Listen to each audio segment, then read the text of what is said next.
Perdón. Ah, ok, va, gracias. Sí. Ok, entonces el tema de hoy es la revolución industrial y básicamente pues es el liberalismo económico y político del siglo XIX. Bueno, una de las cosas a las que nos va a conducir. Primero, ¿qué es la revolución industrial? Bueno, pues es una época que abarca de 1750 a 1840. Se caracteriza pues por los cambios sociales y económicos que hay en Europa y básicamente es la transformación de los medios de producción. Decimos que es la transformación de los medios de producción porque, si se acuerdan, pues veníamos de un sistema en el que era monárquico. Entonces, pues todas las personas, la mayoría de las personas eran campesinos y se dedicaban básicamente a la agricultura. Y algunos de ellos pues eran artesanos o panaderos. O sea, había pequeños oficios, como tal no había todavía profesiones. Y en estos medios de producción pues básicamente eran con relación al campo, pero la industria no existía. Entonces, vamos como a hacer una pequeña recapitulación de lo que ha pasado. Y llegados a este punto, para 1750, pues básicamente ya existe más como libertad en cuestión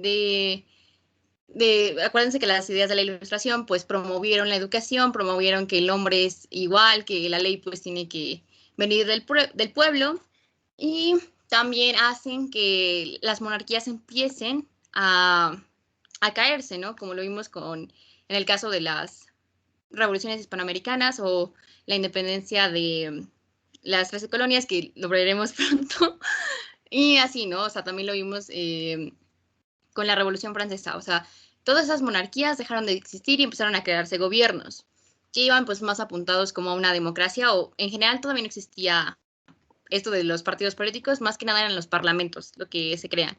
Entonces, pues en este sistema que antes teníamos de monarquía, aquí puse, por ejemplo, comercio versus autoconsumo, porque antes, pues todo lo que se producía era básicamente para consumo de uno mismo, o sea, si tú tenías una granja, pues básicamente utilizabas esos productos para alimentar a tu familia, sea, no sé, productos lácteos y, no sé, trigo o avena o lo que cosecharas, ¿no? O sea, todo era destinado a ti mismo.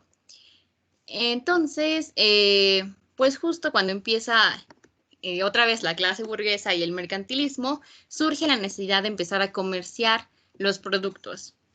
Entonces, pues también hay un problema porque empieza la necesidad de aumentar la producción y la productividad. Es decir, si se acuerdan, en las guerras napoleónicas, pues la mayoría de los países europeos fueron conquistados por Napoleón. Así que estas conquistas, pues en vez de permitirles tener un gobierno autónomo, lo que hacían es favorecer el imperio napoleónico. Entonces, pues se dieron cuenta los países que no podían como depender tanto de los otros, así que los obligó forzosamente a que ellos mismos tendrían que producir toda pues lo que fueran a consumir, ¿no? Y por ende, pues también necesitaban aumentar su productividad, porque a la vez, llegados a este punto, la población comenzaba a crecer.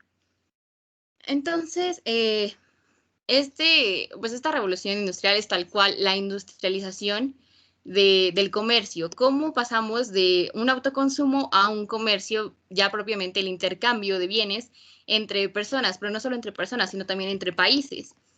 Otra cosa muy importante fue la reforma protestante, porque cuando Martín Lutero pues comienza a promulgar estas ideas de que la Iglesia Católica tenía un concepto errado de lo que es la religión y por ende pues tenía que haber tal cual una reforma para, pues sí, ¿no? Reformar la Iglesia para atender a la palabra sagrada como realmente es, ¿no? O sea, porque decía que la Iglesia de Roma la había corrompido. Y pues esta reforma protestante es muy popular en Alemania, pero sobre todo en Inglaterra.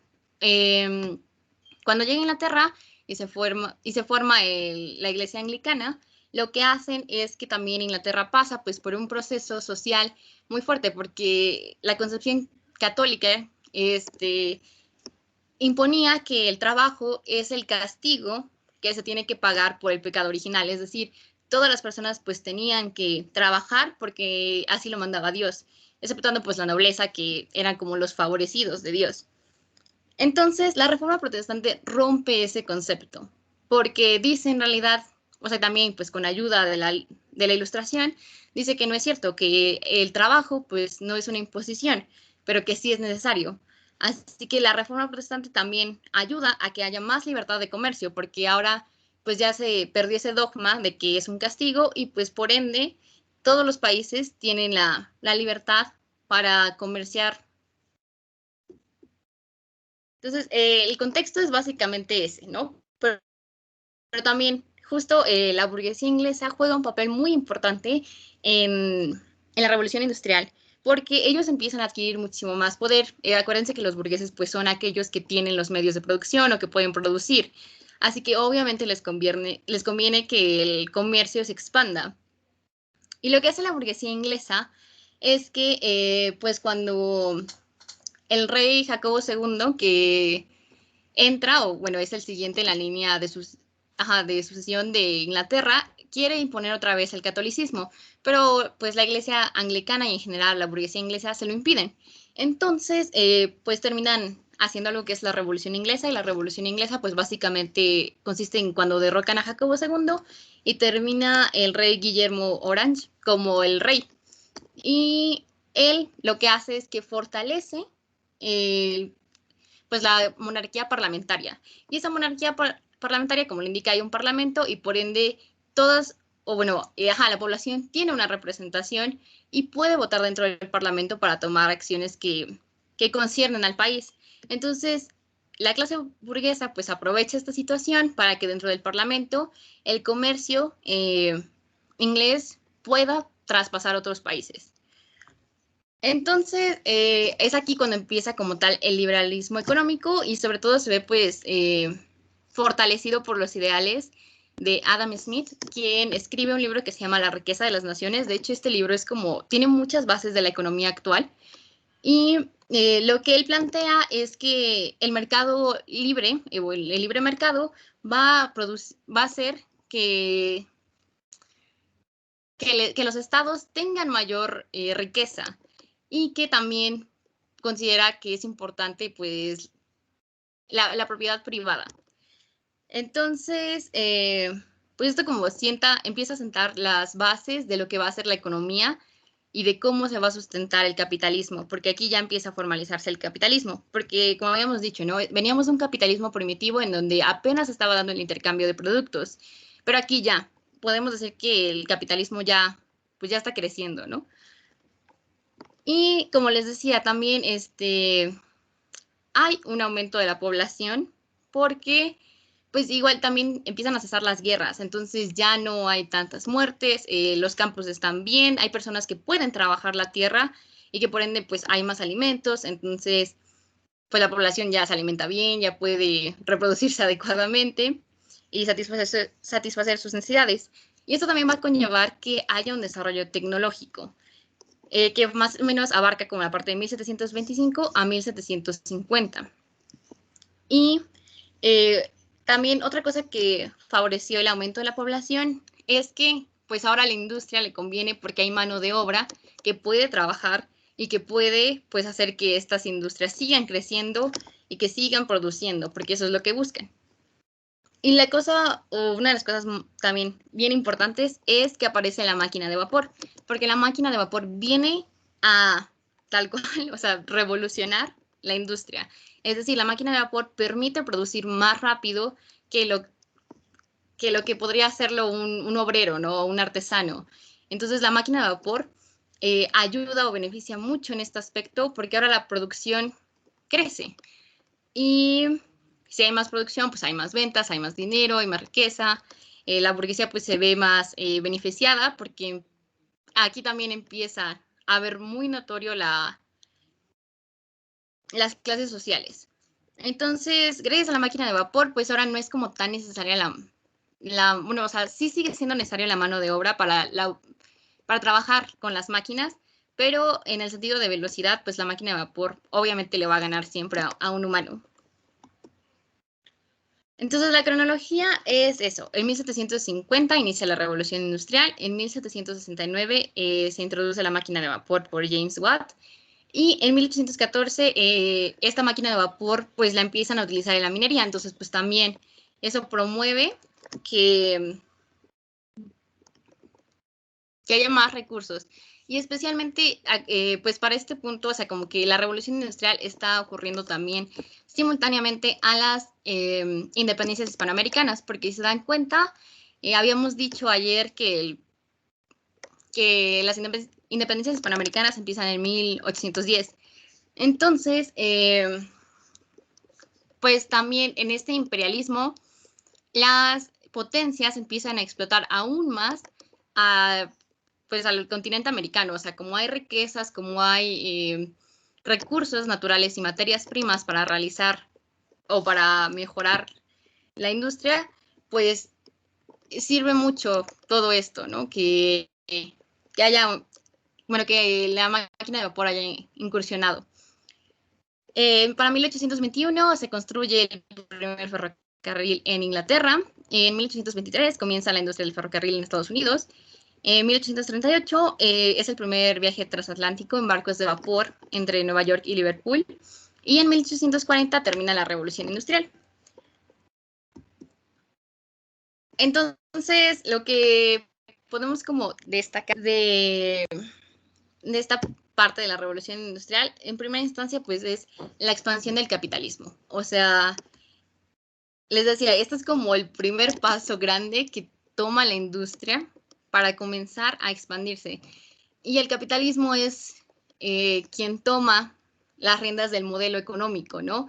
Y justamente, pues Marx dice que la historia está construida en torno a quienes ostentan los medios de producción. Entonces, cuando el medio de producción cambia, que ahora es industrial, pues también surgen la distinción de clases sociales.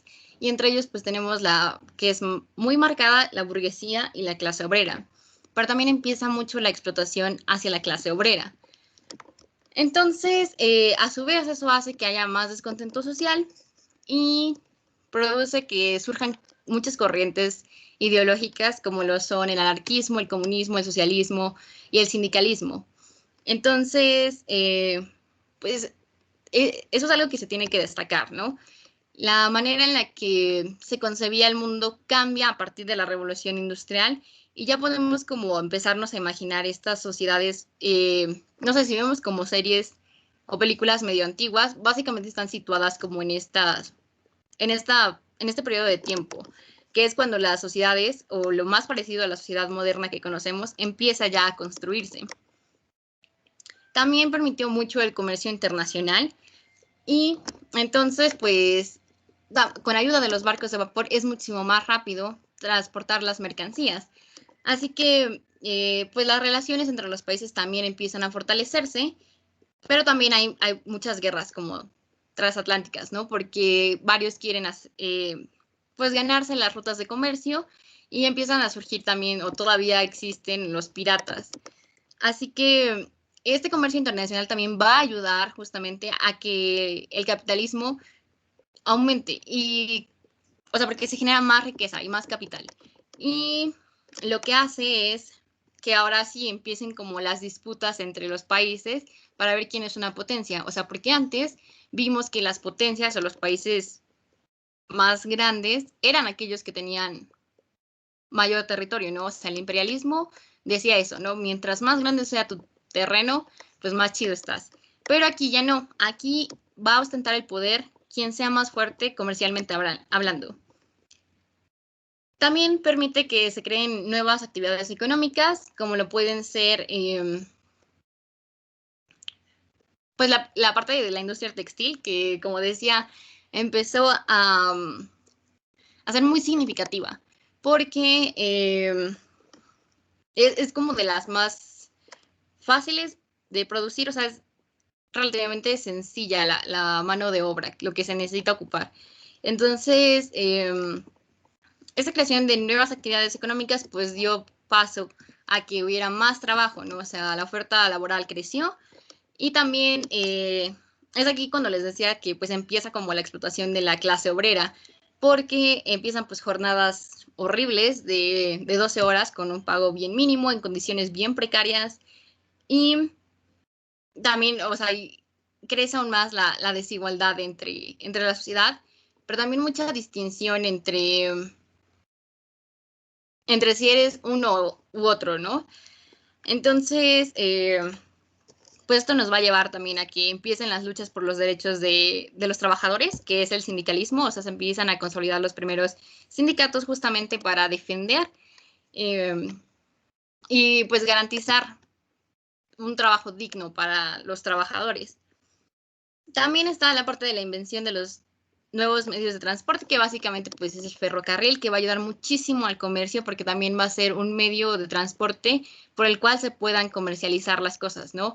Y ya veremos también que pues el ferrocarril ayuda muchísimo a la economía aquí en México y en general pues en otros países en donde lo mismo, o sea, se transportaban grandes cantidades de mercancía a través del ferrocarril que lo hacía más rápido, o sea, porque antes todo se transportaba en carretas, en caminos que no estaban, o sea, que te los ibas haciendo tú, ¿no? Pasabas por montes, por río y así, ¿no? Entonces lo que hace el ferrocarril es que estas distancias se reduzcan y el comercio siga expandiéndose. Y por último, es lo que les decía de la fundación de distintas corrientes ideológicas. Entonces, pues sí, básicamente o sea, lo que se destaca, esta industria va a ser esta industrialización va a hacer que grandes pensadores empiecen a sentar las bases de teorías ideológicas, ¿no? Como el caso del comunismo, Karl Marx, quien lanza o quien escribe el Manifiesto Comunista y que pues justamente hace una crítica a este sistema económico, a este sistema de producción, pero pensando también en el declive que tiene este sistema, ¿no? O sea, ya lo veremos en la parte socialista. Y también sale pues la parte anarquista, en donde pues otra vez los trabajadores pues empiezan ya a movilizarse más, pero también está como marcado la parte sindical, que les decía, o sea, es una de las cosas que más podemos destacar, porque pues hasta la fecha siguen existiendo sindicatos. De hecho, aquí en México, también dentro de la historia de México, no sé si vengan en el temario, pero está la parte de las huelgas sindicales, que también son importantes. Y en general los sindicatos van a jugar un papel en la historia que más adelante vamos a ir como descubriendo, pero es básicamente eso, ¿no? Defender o plasmar por primera vez los derechos del trabajador ante una clase adinerada que nada más busca satisfacer sus riquezas, ¿no? Entonces, básicamente eso es como el tema, es muy corto y ya, ¿no? O sea, yo creo que destacaría o haciendo una recapitulación final, básicamente es la industrialización, empieza el comercio, la máquina de vapor, y la expansión del capitalismo. O sea, eso va a repercutir a futuro. Más adelante vamos a ver cómo, en qué afectó esta industrialización, pero ya ahondando en ella, ¿no? Ahorita nada más es como lo superficial. Y yo creo que ya, eso sería todo.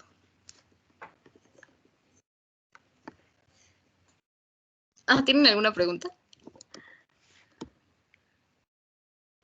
No, Lulu, muchas gracias. ¿Quieres que deje de grabar? Sí, perfecto. Ok.